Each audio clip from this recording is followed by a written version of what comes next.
Ladies and gentlemen, Taisha Freeman.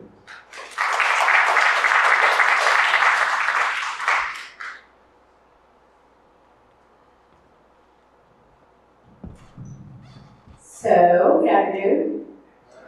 Glad you guys came for this portion of the Electoral College. I love that Khalid does this. I said this earlier, I wish it was more people, but we're still going to get this out on other platforms, so more ears will hear this and get to see this. What we're doing today is very, very important.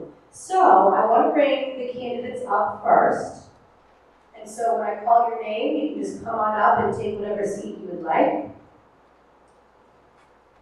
First, we have a candidate who ran for lieutenant governor last year. Her name is Sarah Riggs Amico.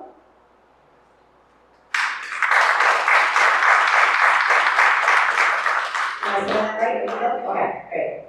Okay, the second person is a documentary filmmaker, former aide to DeKalb Congressman Hank Johnson, and former candidate for Congress in the 6th Congressional District, John Awesome.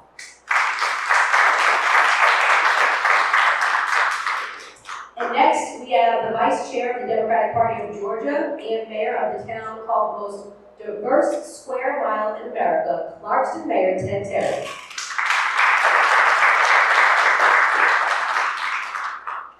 And last but not least is the two-term first woman mayor of Georgia's third largest city, Columbus Mayor Teresa Tomlinson. And I just want to mention that the incumbent for this seat is Republican Senator David Perdue. Though he was invited to attend this forum, his office responded that he was not available to be here today. Welcome, everybody who came here today. Thank you. Okay, so I'm going to read a couple rules, and I'm going to be a little more stern with the time this time because I feel like we didn't get to as many voters' questions because people were going over time. So I want you to keep your eye on this gentleman in the blue suit. He's going to be sitting right here. He's going to give you a 30-second warning, and then he's going to give you a big old stop sign. And so what I'm going to do is, I'm going to wait until 5 seconds after the stop sign, and then I'm going to have to say time. So just try to finish your thoughts. I don't want to interrupt you, but I do want to get through as many things as we can today. All right, so for some rules, you will have 2 minutes to answer. Oh, well, first we're going to do your opening statements. So we've asked each candidate to tailor their opening statement to answer the following question. What exactly does a senator do, and how will you do things differently as senator if you are voted in? So we're going to start from the closest person to me, Mr. Austin, if you can go. And again, it will be 2 minutes, and just keep your eye on the time cues. And you can stand, sit, whatever makes you comfortable. Thank you everyone for being here. Thank you, Councilman Khalid, for hosting this event. Your senator represents you in the highest legislative body in the United States. And right now, our country is deeply afflicted by corruption. When drug prices are unaffordable, when folks are rationing their insulin, when you work for decades and pay your taxes and live right, and then you get sick and you can't get insurance, but Congress refuses to do anything about it because of the power of the pharmaceutical industry, the power of the insurance industry, that is corruption. When 90% of Americans and a majority of Georgians believe you should have to pass a simple background check to buy a firearm, but Congress refuses to do anything because of the power of the National Rifle Association, that is corruption.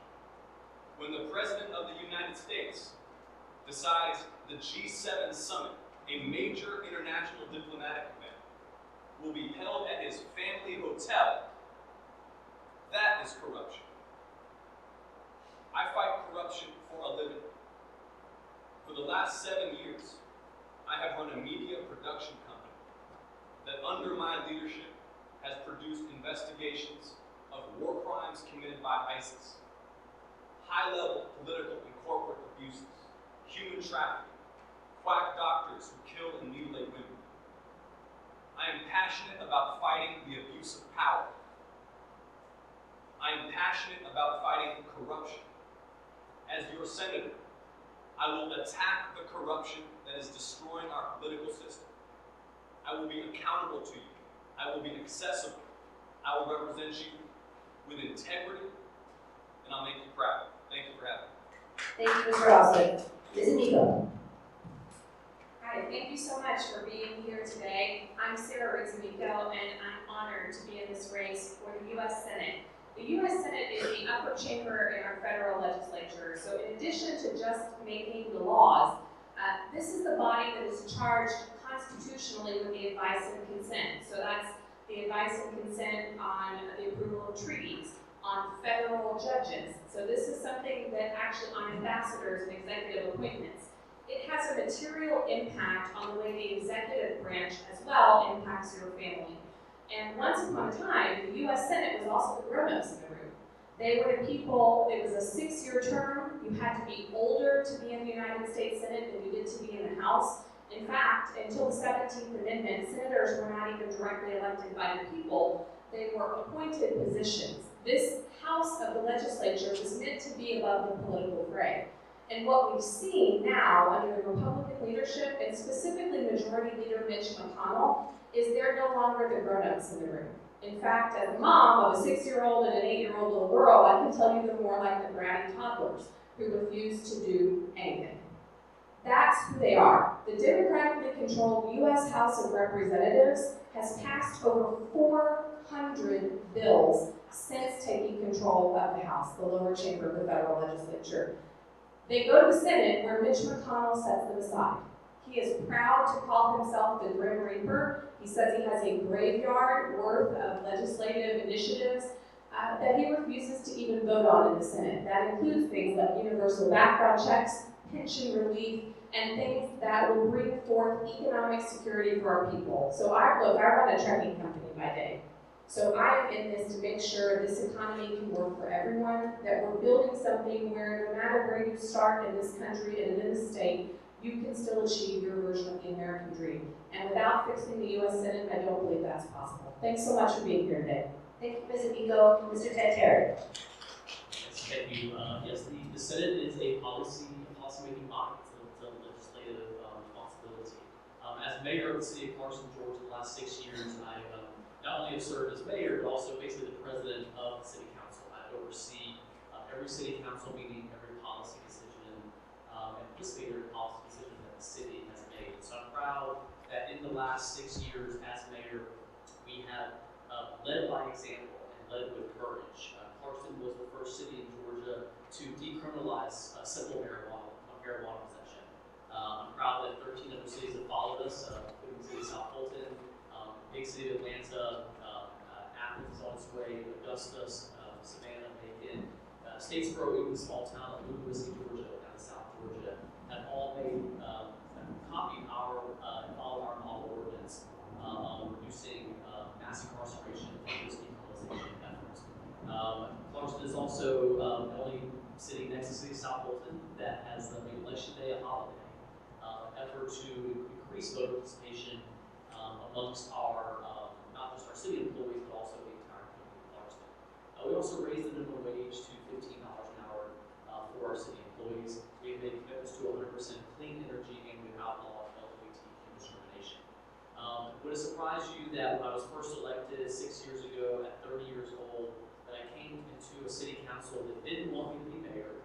They didn't think they were 20 years older than I was, and quite frankly, didn't want to work with me. And I imagine that would be a very similar situation of going into a body, whether it's still controlled by Mitch McConnell, but by other senators who come from very different backgrounds. And one of the things that I've learned in policymaking and legislating is you got to do a lot more listening and talking. You got to try to find common ground. Every senator who's elected to the United States Senate got there on their own right and deserves some sort of professional respect. And I will treat them with respect and try to find compromises and opportunities that we can build legislative confidence together. Thank you. Thank you, Mr. Terry. Ms. Tomlinson. Hi, my name is Teresa Tomlinson. It is a pleasure to be here in South Fulton. Councilor Queen, thank you so much for pulling this together.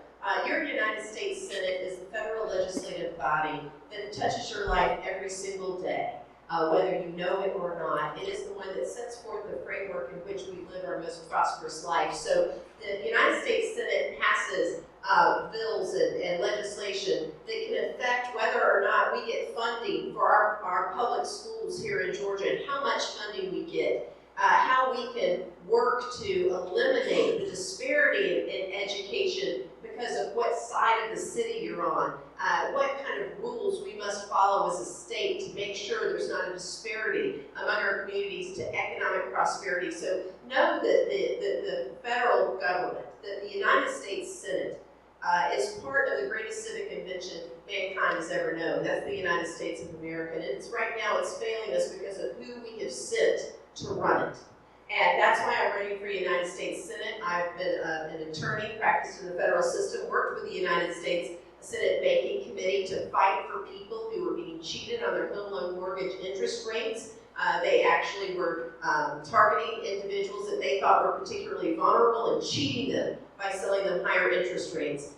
Worked in the federal court system in order to get people justice who could not get it for themselves, and then took the skills that were acquired during that time to be the two-term mayor of Columbus, Georgia. I was twice elected, once with 68% of the vote, and then 63% of the vote. So I come to you today saying, send me to the United States Senate, and I will make government work for you. I am the candidate who has experience in governing and experience in pursuing justice for the people I serve. So thank you so very much. Thank you everyone for your opening statements. Okay, let's get right to the questions. We've just got a couple before we get to the audience questions.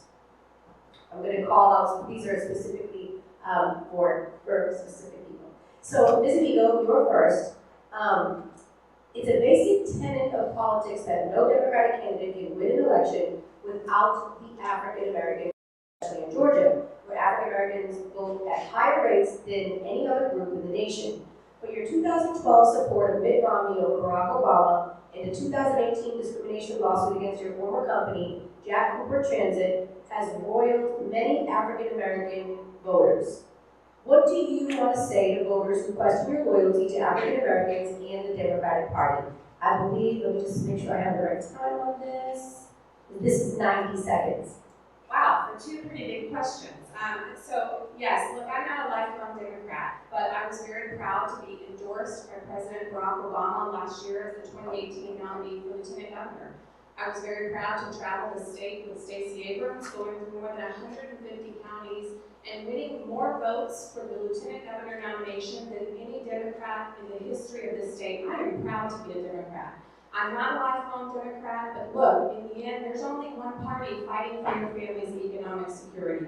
There's only one party who believes nobody should be sick because they're poor or poor because they're sick. My values align with the Democratic Party. I haven't just been talking about health care. I've been providing it fully paid for all 3,000 of my employees for years. I've been providing paid leave for my employees for years.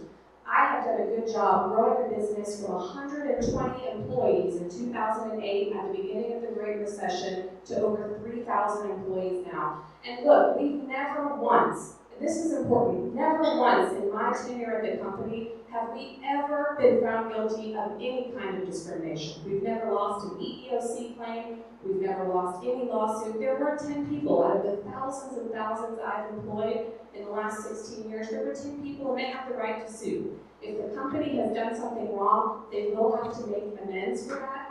But the EEOC declined to hear these claims. They found no merit in them. And I'm confident that our team did the right thing. And as a side note, I'm actually still the executive chairman of the company, so it's not the former company. This is my present job. This is what I know how to do to create great paying jobs. An average truck driver makes $70,000 to $100,000 a year and is a Teamster member. So this is a part of my platform, and I'm very proud of my record. Thank you. Mr. Austin, since 2016, the Democratic Party has moved steadily to the left. Yet in your 2018 congressional race, you refused to take on progressive causes like universal health care or student debt. The New York Times called your campaign announcement video full of lofty values but short on specifics. Do you still believe in the moderate politics of your 6th district congressional campaign? Do you still think that for your congressional campaign? And if so, why not put them on your Senate website? You have 90 seconds. Thank you for the question. Let me tell you what I believe. I believe that healthcare is a human right. Like most Georgians and most Americans, I believe that every citizen should have healthcare. I believe that we can achieve universal healthcare by offering a public insurance option on the insurance exchange that is comprehensive, that is affordable for all, that includes preventative, prenatal, postnatal, dental, vision, and that competes with a robust and properly regulated private insurance market. I believe we need to get big, anonymous, dark money out of politics. And my first act as your United States Senator will be to co-sponsor a constitutional amendment that overturns the Supreme Court's Citizens United decision, which opened the floodgates to secret money in politics. I believe that we need to address this urgent environmental crisis that we face, and at the same time revolutionize America's infrastructure by investing in clean energy, by investing in transit, by investing in transportation, by investing in the research and development of technology we can export all over the world to reduce emissions so that we and our children can live on a clean, beautiful, healthy planet. Thank you. Thank you. Mr. Terry, Mayor Ted, in stark contrast to Mr. Austin, you have embraced every progressive policy from a $15 minimum wage to a national election day holiday to the Green New Deal and Medicare for all. Though these ideas are popular in Clarkston and perhaps even inside the perimeter, do you think you can sell them to the rest of Georgia, especially the people in this room? Oh, sure, definitely. Well, I think number one, just the current minimum wage, they're at $7.25 an hour, federal minimum wage. There's about 10 counties in America where if you make a minimum wage at that level, can you afford a one-bedroom apartment? So there's people around the states who, if they got a minimum wage increase, I'm supporting the House bill that will gradually get over several years, would be lifted out of poverty and be able to afford, the rent. When you talk about Medicare for all, what we're talking about in Georgia is the hospital system and the healthcare system out in rural Georgia that is collapsing. There are counties in this state where the healthcare system was better 60 years ago than it is today. And so when we talk about universal healthcare coverage, we're talking about healthcare coverage for everyone in Georgia. And then finally, the work that I've done at Georgia Sierra Club, fighting to expand solar energy, that investments and that economic development hasn't necessarily happened in Fulton County, it's happened in rural Georgia. We're talking about Taylor County, Twiggs County, places where there's a lot of land, there's a lot of sun, and there's a lot of opportunity for investment in places that have been forgotten for years and years and years. And so when I talk about a Green New Deal, I'm talking about regenerative agriculture. I'm talking about investment in solar energy that will bring millions of dollars in new investment, jobs, and opportunities to places that haven't seen that investment.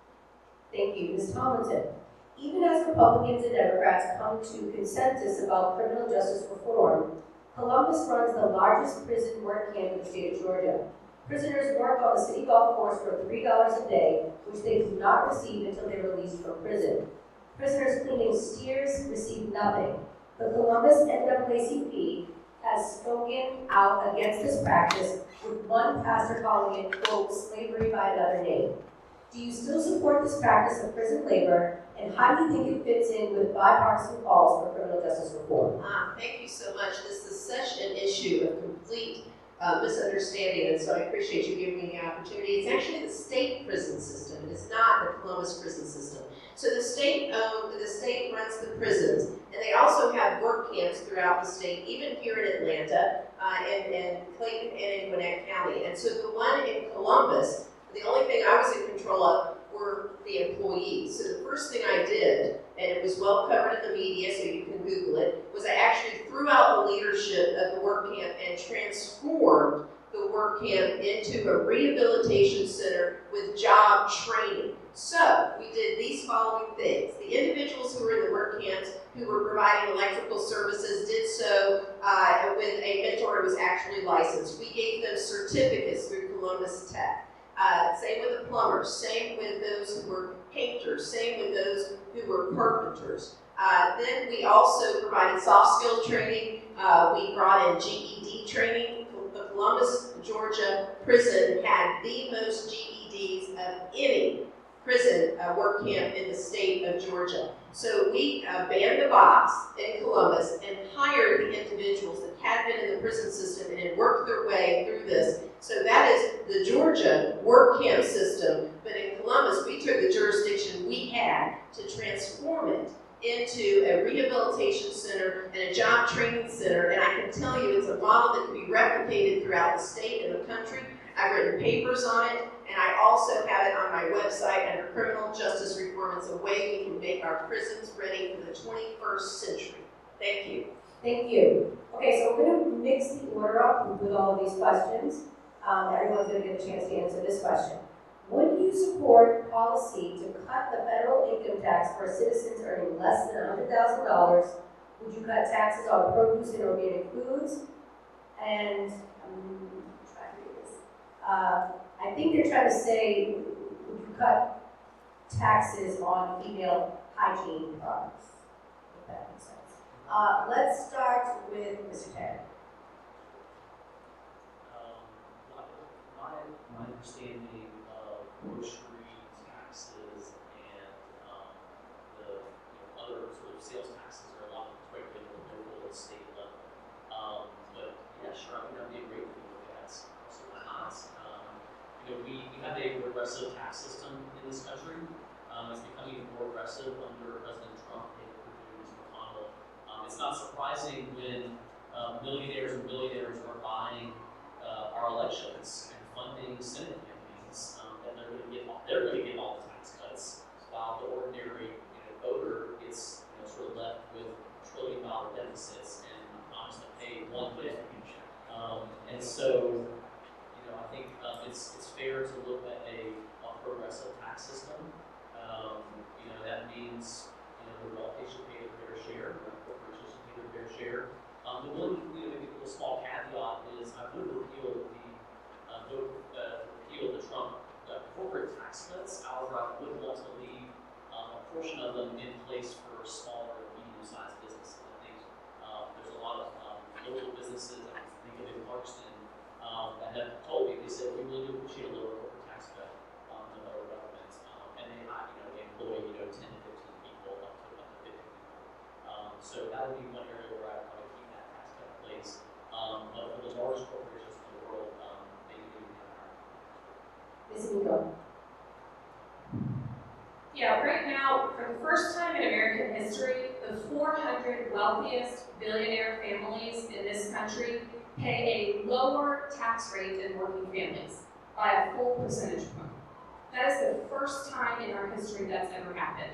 So the 400 wealthiest families paying less in taxes than working families. I think it's anathema to democracy. I think it strips our working families of their economic security and their ability to build their version of the American dream. And I think we need a tax system that does three things. Number one, make sure that the wealthy are paying their fair share. We need to be closing loopholes. Number two, for corporations. There are multi-billion-dollar companies in this country who aren't paying a dollar of taxes. And let's be clear, guys, they're not cheating. They are taking advantage of the system the way it's constructed today. When voters resonate with politicians who say the system is rigged, I think that's part of what they're saying. Because it is, in a way. When these multi-billion-dollar corporations pay $0 in taxes and you go write your check to the IRS in April, it's not fair, it's not right, and we've got to close those loopholes. Number three, we do need to create a tax system that incentivizes the behaviors we want to see and stands up for our values, including eliminating the peak tax, including incentivizing healthy and fresh foods in our impoverished communities. We have counties in Georgia that don't have a grocery store. It's 2019 in the United States of America. That's inexcusable. Thank you, Ms. Tomlinson. Yes. We're not crazy. In fact, since 1980, we have not had meaningful increases in our paychecks, because whatever we did get with a raise in income has been taken away through inflationary pressures, healthcare costs, and other such requirements of just day-to-day living and providing our standard of care. And so what is happening is that everyone but that top 1% is indeed falling behind. What you're feeling is real. And so we have to remake our federal tax system. I've written papers on this and it's on our website, but know that we need to restructure our income tax to remove racial bias, to remove bias against people who are at the lower income, because right now we're carrying, and those who are at the poverty level and just above the poverty level are carrying the weight of our tax system disproportionately. And so it's going to take somebody who knows how to work government, who knows how to solve these types of problems, as I submit to you that I do, to get in there and change these racial biases that are all throughout our system, particularly in our tax system. And I can tell you, it's a $94 billion difference to the state of Georgia. Our economy could be $94 billion bigger if we remove these impediments, and $1 trillion bigger to the United States of America. We can do better, folks, and it starts with reforming our tax system. Mr. Awesome. Can y'all hear me in the back? Yeah. Well, my colleagues are right to point out that the first thing that this Congress did with this new president was to pass a massive tax cut that mostly benefited the wealthiest folks and their corporate donors. And Mitch McConnell, the Senate Majority Leader, said in the open that they had to pass this bill because their donors were demanding it. That is corruption. Let's take the opportunity while we're discussing this issue to examine the record of our Senator, David Perdue. This is a man, when he ran in 2014, who said that reducing the national debt would be his most solemn obligation and his highest priority. Yet he has supported this tax bill, which exploded the deficit to benefit those donors, those high earners. Look at what our government tells us. We squander trillions of dollars on unnecessary war. We squander trillions of dollars on bailouts for the most powerful financial institutions and banks in the world. We squander trillions of dollars on tax cuts for the wealthiest Americans and the most powerful donors. Then we're told there's nothing left over for Medicaid, Social Security, Medicare. It's wrong and it's corruption. Thank you. All right, this is a big one. I think everybody can agree that traffic and is out of control.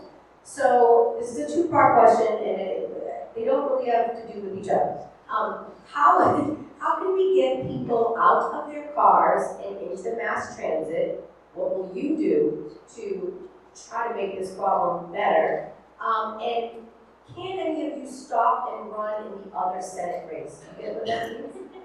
Okay, just making sure. Okay, so we're going to start. We're going to just kind of reverse the order. Mr. Austin, if you will go first because you went last. Sure. Solving the global environmental crisis, an ecological crisis of pollution, emissions, plastic waste, a way of living that is unsustainable, is an opportunity to revolutionize our infrastructure. Mass transit, clean energy, new transportation technologies, research and development. We don't have to choose between being prosperous and being healthy. We don't have to choose between a high standard of living and a clean environment.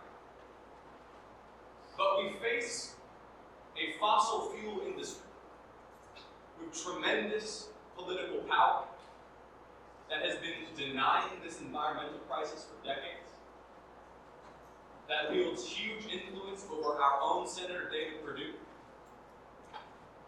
The Environmental Protection Agency is run by a former coal lobbyist. That is corruption. Let's seize this moment to build a future where, yes, we can get around our city and our state swiftly and conveniently and affordably with renewable, clean transit and solve our environmental crisis. Thank you, Mr. Austin. Let's see, Ms. Thomas, you can go. Thank you. Yes, indeed, the federal government can be very involved in helping fund solutions for what's going on in Atlanta with the traffic system, and also for communities all around this nation. But I will tell you something, it is inextricably connected to our climate crisis, and we have to do something about it. There are so many innovative ways of thinking for mass transit, also for alternative transportation opportunities, for opportunities to plan our communities better so we don't have to commute so very far. And in Columbus, we created 66 miles of interconnected alternative transportation paths so that you can actually live in Columbus, Georgia, and not have to own a car. And that's something that we can build on and can be funded by the federal government in partnership with local government, helping you build your community in a way that makes it most functional for you. As for, and it's a great way that we can make additional jobs for the new green economy. Let me say, as for the last question about getting into the other race, I am uniquely situated to beat David Perdue because as the two-term mayor of Columbus, Georgia, as somebody who has family throughout Central and South Georgia, know that I am already working to shape the margins in Central and South Georgia. That is the next chapter on the legacy that was handed to us in 2018 to be able to deliver the votes for the Democratic Party and reclaim this seat for Democrats and better governing Democratic principles. And that's why I'm going to stay in this race. That's why I was the first candidate to launch my campaign in this race against David Perdue and his failed leadership. Thank you, Ms. Amico. Yeah, look, we send 2,000 trucks a day across bridges, tunnels, and roads all over this country in my company. And I think the state of our infrastructure is devastating, but it's not just that we haven't invested properly in our infrastructure. We haven't invested in infrastructure for the 21st century. You should be able to live and work without having to worry that you're sitting in traffic. Every minute you sit in traffic is a minute you're not spending with your family. Where I live up in Cobb County, it's difficult for folks who want to commute into the city because we have not yet brought MARTA out to Cobb County, particularly on the west side where I live. We need to do two things to increase the amount of public transit available to our people. Number one, we've got to invest in light rail, we've got to invest in heavy rail and commuter transit, we've got to invest in bus rapid transit, and we've got to have a federal government that works with our states to make those investments. If we've got $1 trillion to spend on a tax cut for wealthy folks, we've got money to help our states build 21st century cities. And the second thing is we've got to make sure we're building thriving economies outside of Metro Atlanta. Every corner of this state that I traveled through last year as the Democratic nominee for Lieutenant Governor needs help building their local economy. If we do those two things, we can bring a more green economy, transportation infrastructure to this state. And on the second question, look, when it comes to switching races, I'm going to be very direct with you. I'm not. I'm going to stay in this race against David Perdue. I've already gotten 1.8 million votes last year. That's 400,000 votes than Senator Perdue's ever gotten. I'm staying right where I am. Thank you. Thank you. And Mr. Terry. Yes, don't just believe what politicians say, look at what they've done, and then you'll know where they stand on the issues. The first job that I got when I moved to Georgia in 2006 was a canvasser for the Sierra Club, going door to door to collect signatures for this crazy idea called the Beltline. And back then, we envisioned the Beltline to be a network of transit, trails, and it would be accessible to all in an equitable way. Actually was arrested in Buckhead canvassing. He spent 9 hours in jail. Got bailed out at 2 a.m. that day. We went out the next day to knock on the same doors in those same neighborhoods because it was an important issue. And I'm proud to have been part of that original movement with Ryan Gravel to get this idea moving. It hasn't been implemented exactly as it was intended. We can point to the benefits going to some of the wealthiest people and some of the highest rents and home prices in Atlanta around the the Beltline.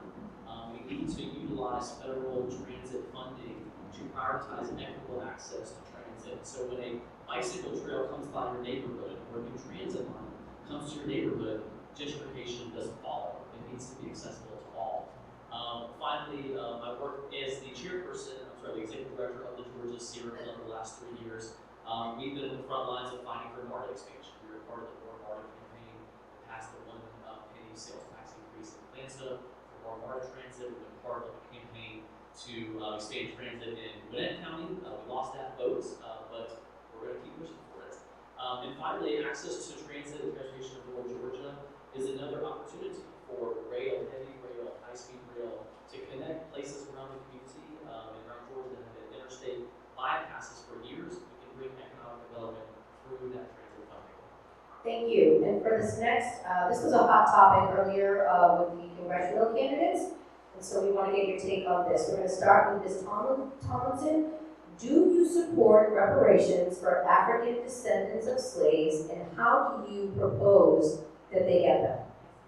Actually, yes, I've already stated that I support the committees in both the Senate and the House that is looking at this, and so I support those bills. But I've gone much, much further to talk about how we need to remake our civic infrastructure and our financial infrastructure in this country. The civic infrastructure needs to be remade for the 21st century in order to allow people access to power. That includes amending the Voting Rights Act, so that people have one vote, one person, one vote throughout this country, regardless of what state they live in, making sure we end voter suppression.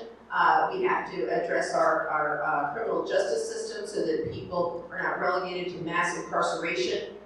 We have to address our immigration system and make sure that everyone has equality so we can realize the dream that all people are created equal. That's a redo of our civic infrastructure for this 21st diverse country that we live in. Remaking our financial infrastructure, I've been very proud and bold talking about removing the racial biases that exist in our banking laws, our banking practices, our taxes, as I talked about earlier, in our education systems, in the financing for our education systems, and looking at ways to free up access to prosperity for all citizens through universal health care and other things that drain us of the prosperity and access to prosperity that we are entitled to as United States citizens. So I believe it's more than just relegating it to a committee. It's actually to begin doing these things, remaking our civic and economic infrastructure for all people in this country.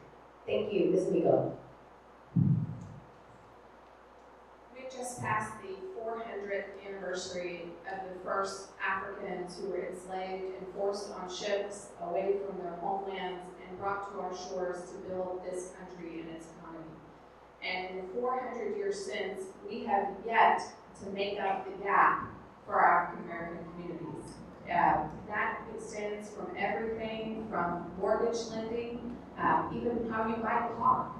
There is bias throughout our system, throughout the financial infrastructure, exactly as Teresa talked about, and it has to be addressed. And I think as part of the reparations process, we need to not only look at that, but in the past, Ted has talked really eloquently about looking at affordable housing and how to close the wealth gap, because the real fact is, guys, if you can't own a home, whether it's because of redlining or because of access to credit, it's very difficult to build that generational wealth. And it's disturbing if you look at the statistics to see that for Black families, net worth has not made gains in decades. So absolutely, I support this conversation. I support it in any format in which we can continue to make this a more perfect union. Guys, our country's never been perfect, right? A lot of us were left out along the way. But what I love about this nation is even when it's 2 steps forward and 1 step back, we try to do the best we can to move forward in progress. And I think that we are consistently inhibited from being the best version of our country because we have failed to address the original sin of slavery. So absolutely support. Thank you. Mr. Austin. There is a debt unpaid.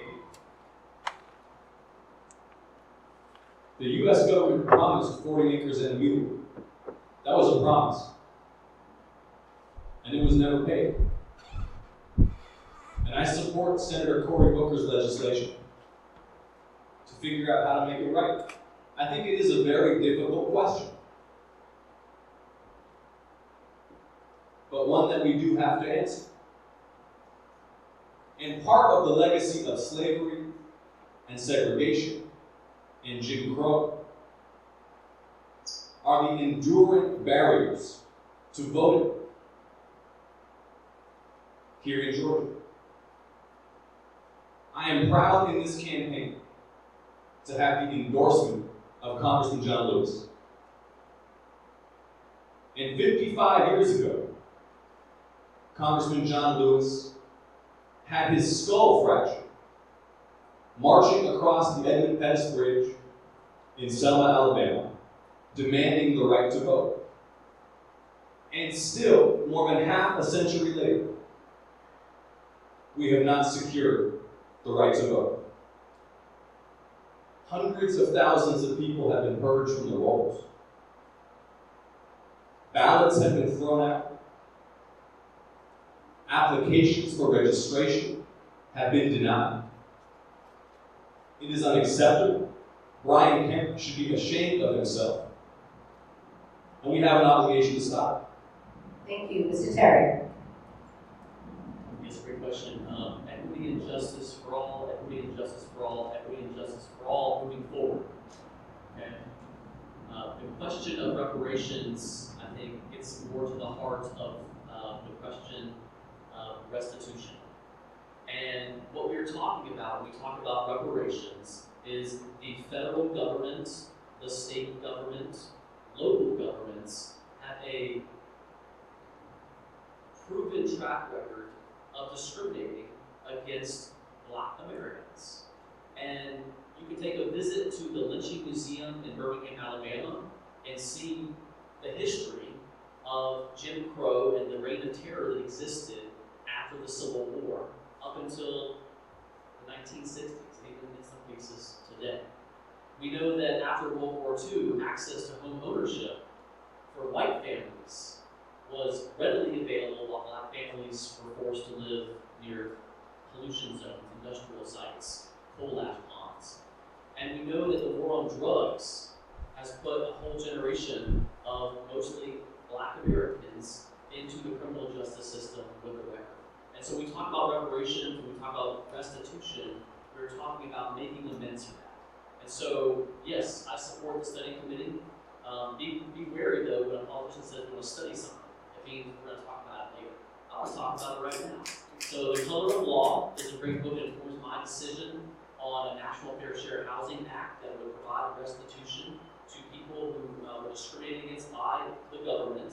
And then when we talk about legalization of marijuana, we're talking about restitution, expungement, we're talking about opportunities to be involved in the future industries related to medical or recreational marijuana, or Black Americans. Thank you. Okay, so I'm going to combine these two because I believe it's the same issue. It's really talking about guns and domestic terrorism. Ms. Vigo, you'll go first because I believe you're the only one who's not on first yet. So where do you stand on prohibiting sales of automatic weapons, and how do you feel about the gun laws now, and what would you do to change them if you want to change them? And this is same lines, how do you fight domestic terrorism? My daughters go to public school in Cobb County, and my 6-year-old came home a few weeks ago, and I had gotten her new shoes for the school year, and they glow in the dark. So it was nighttime now, she came home, and I really wanted to show her that her shoes glow. I said, Ava, come here and come in the closet. I'm going to show you your shoes. And she says, why? And I said, well, they glow in the dark, Ava. And she said, I know, Mommy. But she's 6, right? So I thought maybe she was just saying I know because she knows everything. But I said, what do you mean? And she says, Mommy, today at school we went in the closet and we closed the door and the teacher told us to be really quiet. And my shoes were glowing. Guys, our kids at 6 years old sit in their schools doing red alert drills in anticipation of an active shooter. Just take a minute and let that sink in. That is not okay. It's not moral. It's not right.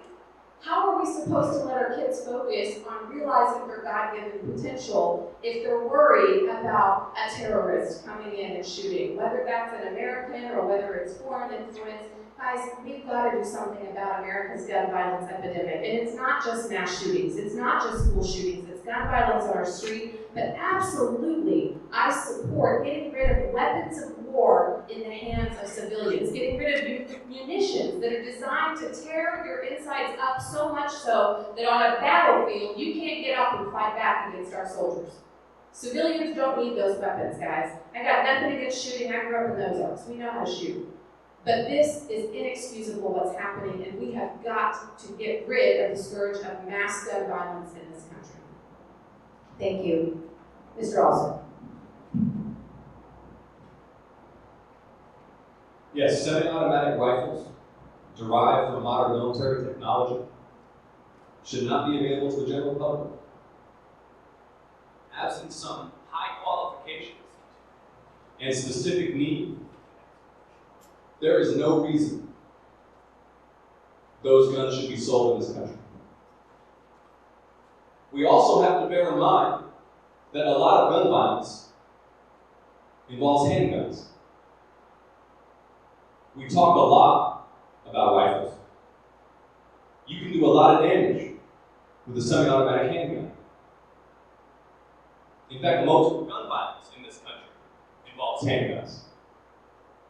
And we need to have a conversation about licensing for semi-automatic weapons generally, so that those who are responsible gun owners, marksmen, hunters, instructors, people concerned with their self-defense, can own a weapon. And those who have not demonstrated that they can pass a background check, that they're familiar with safe storage and handling, must pass through a licensing process that ensures that the public will be safe. Thank you. Mr. Terry. Yes, absolutely. Couldn't agree more. We need universal background checks. We need red flag laws. We need gun licensing. We need to keep assault rifles, assault weapons out of the hands of civilians.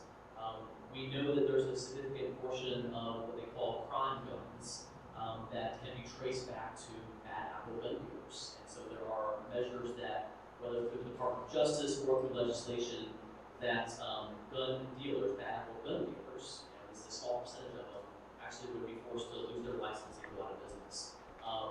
We know that at the end of the day, even if you have a 90 to 95% support for something like universal background checks, that the House, or excuse me, the Senate, will not take it up. Simple as that. Because we know of the NRA, we know the dark money that exists in our politics is influencing those senators from even taking up the legislation. So the only instance right now that I can see forward in ending the filibuster in the Senate, because we're going to get to a moment where the Democrats are going to have a majority, but maybe not a filibuster-proof majority. The only instance I can see in ending the filibuster is in the case of legislation that 90+% of Americans support. And we need to begin to actually pass laws that we know will be effective in reducing gun violence now. Thank you, Ms. Collins. 90% of Americans don't agree on anything, but they agree that we can take steps to stop the slaughter that's going on with the gun violence in our country. I want to tell you something, as a public safety director as well as the mayor of Columbus, Georgia, we saw a 42% reduction in crime. But you know what we saw as a result of the gun everywhere law and the campus carry law and these reckless gun laws that were passed by our Georgia state legislature, is that gun violence actually increased, not just in Columbus, but all over this country. And so it's time for us to pass reasonable legislation at the federal level to provide a safe line in which these states can't fall below, and that is to ban assault weapons and weapons of war from our street, ban these extended magazine clips, to require red flag laws so somebody who is having a break that is an imminent threat to themselves and to others can actually be helped by their family and by law enforcement officers wanting to stop that violence, to have universal background checks. But here's where we can even go further. We can fund the ATF so that they can help us stop the handgun trafficking that is flooding our streets and our neighborhoods with these guns. We can track these illegal guns and figure out where they're going and how they're ending up putting our kids and our neighbors, our families at risk. And so we can also remove the immunities. Imagine this. The gun manufacturers and the gun lobbyists have legal immunity for manufacturing and profiting off an inherently dangerous product, a weapon. Let them stand and see what justice is in the court system like everyone else. Thank you. We have lots of questions and not enough time. I encourage you to stay behind and ask these candidates the questions that you need, and perhaps face-to-face one-on-one, maybe you get more of what you like. For now, we're going to do our closing statements, 30 seconds each. We're going to start just like we did from the beginning with Mr. Ossip, who will go first. Sure. The next 13 months in this country are among the most important in this country's history. This presidency is unacceptable. This president's conduct is unacceptable. That Georgia's Senator David Perdue has bowed down before this man to do his bidding is unacceptable. He needs to be defeated. I look forward to working with you to do it. Thank you very much. Thank you. Ms. Miko. Thank you for being here today. I'm honored to be here to ask for your support in this race for the U.S. Senate. If I earn your support, here's what you'll get. You'll get a candidate who on a scrappy budget of $1.6 million last year, running with Stacey Abrams, got 1.8 million votes, endorsed by Barack Obama. I literally have gotten 400,000 more votes than Senator Perdue's ever gotten. And by the way, I did more town halls in my first campaign than this guy's done in 5.5 years, which is 0. He did none. You'll get a woman who paid for health care for thousands of employees, protected her union, and this summer saved 3,000 jobs and thousands of pensions. I will fight like that for your family every day in the U.S. Senate. Thank you so much. Thank you. Mr. Terry. Don't believe what I say, look at what I've done, and then you will know where I stand on the issues. Carson, Georgia is known as the most ethnically diverse square mile in America. We're the first city in Georgia to decriminalize marijuana possession, make a $15 minimum wage, election day is a holiday, outlaw LGBTQ discrimination, and pass a 100% clean energy plan for the future. Excuse me. We need to follow the Abrams playbook. Stacey Abrams proved that by talking to all of the voters, not just the narrowly sliced in the middle, the moderate voters, that we can, instead of dragging voters to the polls, send them running to the polls. I ask for your vote in the Democratic primary for Senate. Thank you. Thank you. Ms. Carter. Folks, these are some dark days and we must do better. And so I'm going to ask you to finally, we have got to harvest this legacy that has been handed us by this 2018 election where we came this close to turning this a Democratic state. David Perdue has failed us. And so if you name me to be your nominee, you will be naming a woman who has actually won hardscrabble elections, who has governed and governed well and has a record to prove that she can lead in the United States Senate and beat David Perdue, and is uniquely situated to run hard in these counties in Central and South Georgia that we need to add to the deluge of votes in Atlanta and finally deliver Georgia as a Democratic stronghold, not just for our state and our people, but for this country. Thank you so very much. Thank you, everyone. We really appreciate you coming here today. And I know it's tough to do a 30-second closing statement, but you all did great, and you did really good adhering to the time. Appreciate it. Thank you. And I believe, do you all have a few minutes to stay for people if they have more questions? Okay, so let's do that, and lead us some words for you also. Awesome. Thank you all so much for coming out. This is going to be our last event for the day. So please meet these candidates, get your questions answered if you didn't get them answered. We're going to be up here doing a little post-forum roundtable, and then I'm going to ask you individually to do some one-on-ones upstairs. I'm going to pull you out of the way. But go ahead and please meet these candidates. Thank you all so much for coming. Please tell everyone that you know how impactful these forums are. We're going to be having more. We have some presidential candidates that are coming. We're going to bring them here to the Kingdom of God International Ministries here in the heart of South Fulton, with South Fulton at heart. Again, thank you all so much for coming.